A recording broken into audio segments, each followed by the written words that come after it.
페이지 우리가 111쪽부터 하는 겁니다. 저부터 정리부터 해봅시다.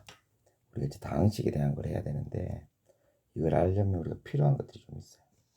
그 항이 뭐냐면 앞에 더하기 빼기만 있으면 다 항이에요. 원장님 말 이해했어요? 더하기 빼기만 있으면 다 항이야. 근데 이때 더하기 빼기인데 항이 있는데 왠지 이렇게 만들어줄 수 있을 거 아니야. x 플러스 뭐 5y 플러스 7 이렇게 돼. 그래서 얘가 항이 지금 3개가 있는 거예요.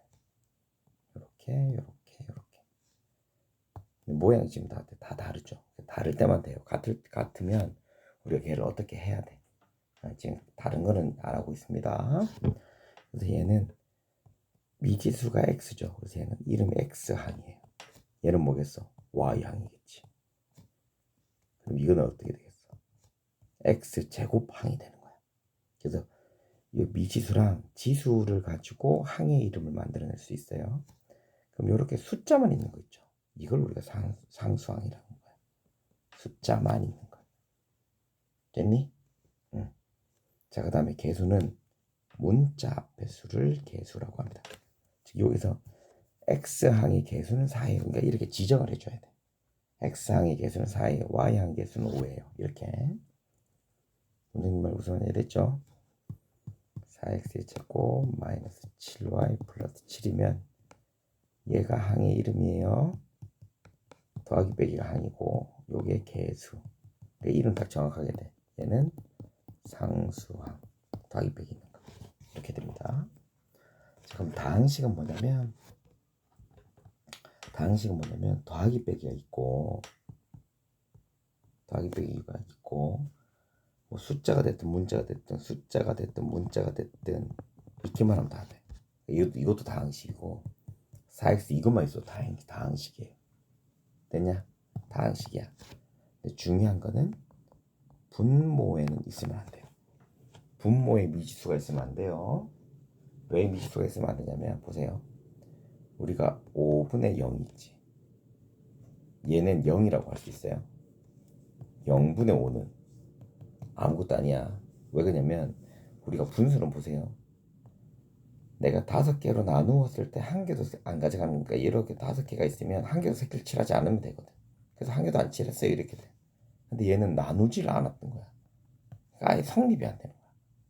그래서 분모가 0인 거는 생길 수가 없습니다.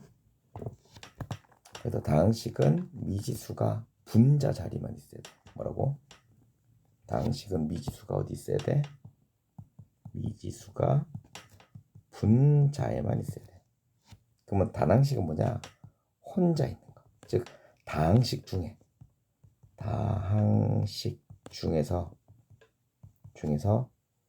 더하기 빼기가 하나만 있는 거. 그럼 마이너스 4x, 마이너스 7, 플러스 8 이런 거는 다 단항식이야. 단항식. 그래서 다항식에서 파생돼서 나오는 겁니다. 자, 그 다음에 1자식이 있는데 1자식은 모양이 어떻게 되냐면 첫 번째는 미지수가 있어야 돼요. 두 번째는 지수 자리가 1이 되는 거를 1자식이라고 해요. 예를 들어서 4x 이런 거 4x 플러스 5 미지수 있고 상수는 있어도 상관없어요. 여기가 1이 있는 걸 우리가 1을 우리가 생략할 수 있다고 얘기한 거 기억나죠? 1이 생략되어 있거든. 그래서 지수 자리에 1이 있는 거 문자 모으면 다 돼요. 자, 그러면 이제 여기서 또 중요한 게 차수는 뭐냐? 차수는 뭐냐면 지수랑 같아요. 지수 자리에 있는 거를 차수라고 하거든. 무슨 말인지 이해가 돼요? 그래서 만일에 4x의 제곱이면 x의 제곱이야. 그러면 이것만 있으면 이게 지수잖아. 숫자까지 이렇게 붙어있는 게 있단 말이지. 이걸 다항식이라고 했잖아. 그래서 지수랑 이름 다르게 해주고 싶었던 거지. 그래서 그걸 차수라고 하는 거예요. 차이 알겠어? 지수는 미세 개수. 지수는 미세 곱하기의 개수예요. 그래서 3의 세제곱이면 이걸 지수라고 해. 그런데 4x의 세제곱이면 얘는 x가 3개 있는 거지 4가 곱해진 걸 표시를 못 해주는 거야. 그래서 이거가 3개 있다는 건 아니잖아요. 그래서 단항식이나 다항식에서 이렇게 나오는 거 숫자와 같이 나와서 곱하기 돼서 나오는 것들 이름을 차수라고 하는 겁니다. 차이점 알겠어? 그 그래서 다항식의 차수는 가장 큰 지수를 갖다 쓰면 돼요. 가장 큰 차수, 뭐 큰 차수라고 하죠. 지수하고 차수가 다른 얘기니까. 됐죠? 차수하고 지수 차이 알겠어요? 지수는 지 혼자 이렇게 있어야 되고, 차수는 여러 개가 있는 거 곱하기 돼서 이렇게 있는 거를 차수라고 한다고. 차이 알겠어? 그래서 다항식의 차수는 차수 중에 가장 큰 수가 됩니다. 그래서 1차식은 차수가 1차인 다항식이에요. 차이 알겠죠? 차수랑 지수의 차이를 꼭 아셔야 됩니다. 차수와 지수의 차이를 꼭 아셔야 돼요. 자, 그 다음에 다항식과 나눗셈은 어떻게 하느냐? 똑같이 하시면 되는데, 우리는 이제 기본적으로 이렇게 하면 돼. 끼리 하시면 돼. 숫자는 숫자끼리, 문자는 문자끼리 계산해 주시면 돼요. 곱하기를 하든 나누기를 하든 계산하는 방법은 똑같습니다.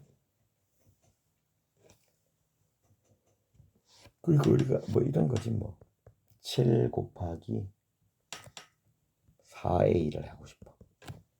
그럼 숫자끼리 곱하는 거야. 28a 이렇게 해주면 돼. 그럼 요아들도 똑같은 거겠지. 3b 곱하기 5 이러면 숫자끼리 곱하는 거야. 15b 이렇게 만들어주면 돼요. 그래서 교환법칙과 결합법칙이 뭔지를 내가 해놨는데 위치 바꾸는 거야. 교환법칙이 뭐라고? 위치 바꾸기. 얘는 뭐예요? 순서 바꾸기. 무슨 순서? 계산 순서를 바꿔도 상관이 없는 경우가 생겨요. 그런 거 얘기하는 거야. 얘는 어떻게 해주면 돼? 곱하기로 나눠서 얘 역수 취하면 끝나잖아요. 4b 나누기 5야. 그러면 4b 곱하기 5분의 1이지. 그럼 또 숫자끼리 곱하면 되니까 5분의 4b 이렇게 만들어 주시면 됩니다. 자, 얘도 1자식하고 나누기인데 중요한 건 이거예요. 1자식은 항으로 다 나올 수도 있거든. 그래서 뭐 4 곱하기 3x 플러스 1 이렇게 돼 있어요. 차수가 뭐라고 그랬죠? 지수가 아니라 지수로 얘기하기가 못하는 거, 여러 개가 곱해져서 있는 것들 중에 있는 걸 차수라고 한다. 선생님 우선 이해됐지? 그걸 차수라고 합니다. 이렇게 돼 있으면 우리가 어떻게 해줘야 돼? 이렇게 곱해져서 해줘야 돼. 따로따로 12x 플러스 4 이걸 뭐라고 그래? 분배법칙이라고 그래. 뭐라고? 분배법칙. 그래서 1자식하고 수어도 똑같아. 이걸 거꾸로 해도 돼요. 5x 마이너스 5 하고 곱하기 7이야. 그럼 얘를 이렇게 두 번 곱해야 돼. 35x 마이너스 35 이렇게 따로 해주시면 됩니다. 그래서 요거만 신경을 좀 잘 써주시면 돼요. 나누기 할 때도 마찬가지겠죠. 3x 플러스 1에다가 나누기야. 그럼 어떻게? x 플러스 1에 곱하기로 고쳐주시고요. 따로 그래서 2분의 3x 플러스 2분의 1로 계산해 주시면 됩니다. 자, 그러면 이제 뒤에 있는 거 동영이란다. 뒤에 이제 문제부터 한번 풀어보도록 할게요.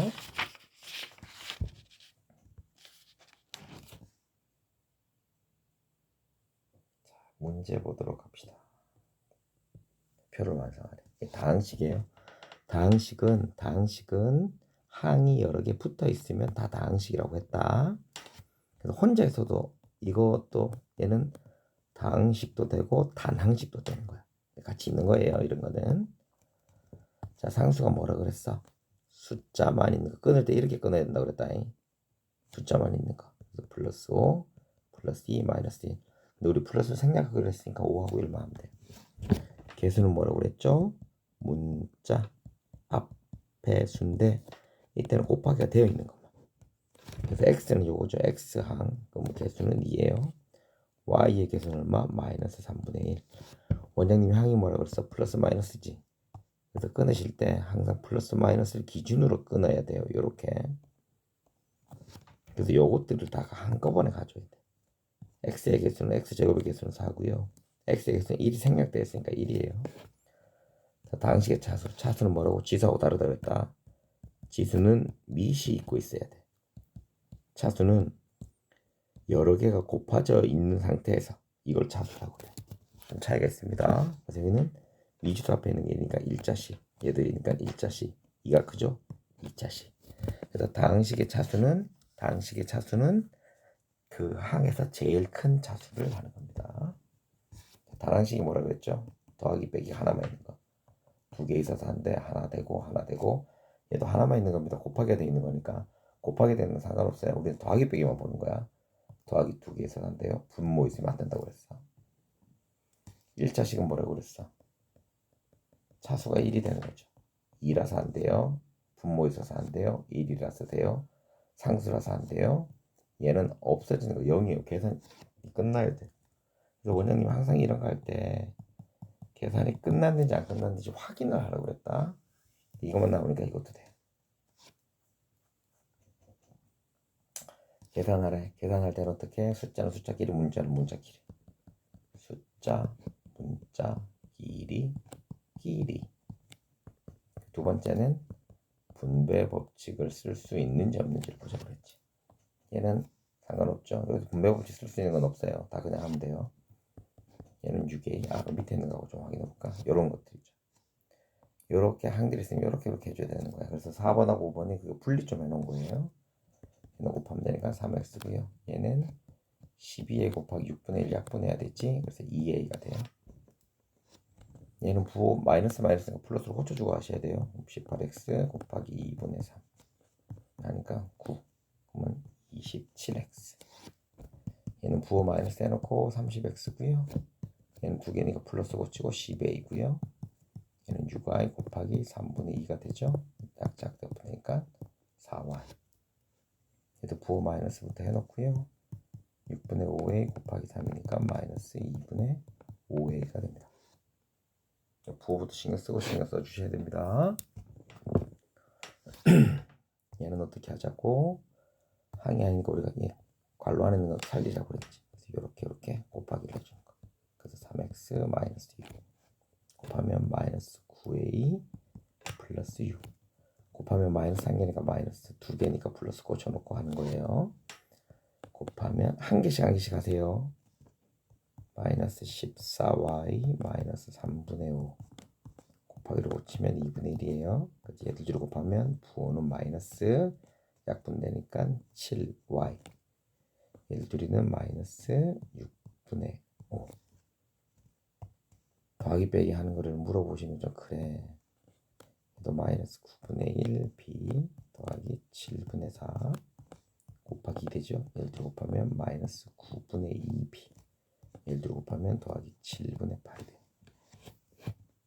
되냐? 그럼 얘도 여기는 지금 1이 생략되어 있는 거야. 그래서 마이너스를 곱하면 돼. 마이너스 2x 마이너스 4 이건 곱하기니까 바로 약분되고 그러니까 4b 두 번 계산해야 돼. 너희들은 안 되면 이렇게 따로따로 요렇게 다 해보셔야 돼요. 2분의 3 따로따로 하세요. 4 1이니까 4b 얘를 뒤로 곱하면 8 되고 3 되니까 3분의 8 더하기 3분의 8 이렇게 됐나요? 얘들들이 먼저 계산 다시 12x 플러스 8 곱하기로 고치고 해야죠. 마이너스 4분의 1 그럼 계산 이거 계산 따로따로 12 곱하기 마이너스 4분의 1 부호 마이너스 곱하면 마이너스 3 x 빠졌네. x 8 곱하기 마이너스 4 부호 마이너스 2개 곱하면 마이너스 2 얘는 어디에 있어 지금? 여기 마이너스 3x 마이너스 2가 돼요. 8번 문제 갈게요. 얘도 나누기니까 곱하기로 고쳐줘야 돼요. 마이너스 2분의 3 그래서 따로따로 이렇게 2x 곱하기 마이너스 2분의 3 마이너스 없어지고 3x 되죠. 마이너스 4 곱하기 마이너스 2분의 3 9 플러스가 없어지면 2 되니까 6 되죠. 그래서 마이너스 3x 플러스 6이 정답입니다. 자 이제 핵심 문제 풀어보도록 할게요.